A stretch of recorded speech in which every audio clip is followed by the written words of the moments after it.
সকাল সকাল জিলিপি খেয়ে পড়াতে বেরিয়ে গেছি। পড়িয়ে আসার সময় দেখছি যে হাঁটুর নিচ অবধি জল হয়ে গেছে। যাওয়ার সময় তো জল ছিল, কিন্তু এতটা ছিল না। 2 ঘন্টায় বৃষ্টি এমন হয়েছে যেন দুয়ারে গঙ্গা চলে এসছে। আস্তে আস্তেই দেখলাম বাবা মাছ ধরতে শুরু করে দিয়েছে।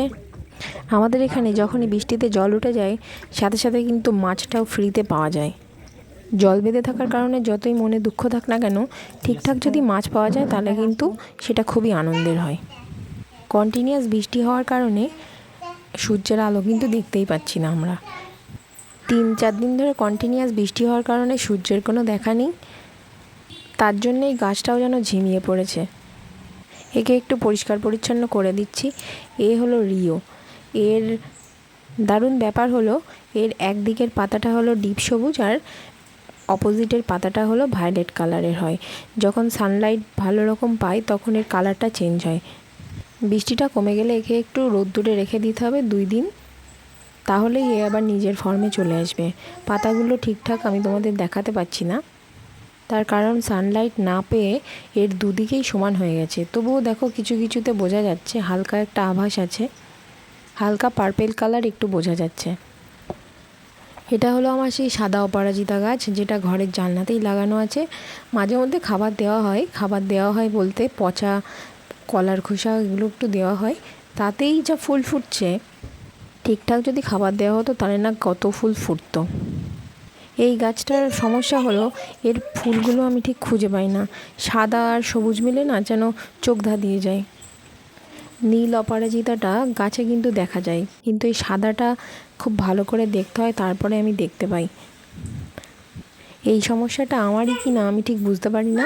তোমাদের কারোর এরকম হলে জানিও। এই করতে করতেই তো 12টা বেজে গেল। গুলুও বসে পড়েছে গামলা নিয়ে স্নান করার জন্য।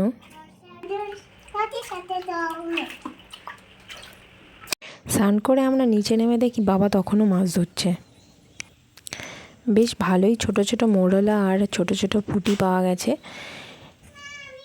দুই পাশে দুটো পুকুর ওভারফ্লো হওয়ার জন্য অনেক মাছই পুকুর থেকে বার হয়ে এসছে। মোরলা ও পুঁটির সাথে কতকগুলি ল্যাটা ও কই মাছও ছিল, যেগুলো সাথে সাথে কুটে বেছেই রান্নার জন্য তৈরি করে নেওয়া হয়েছে।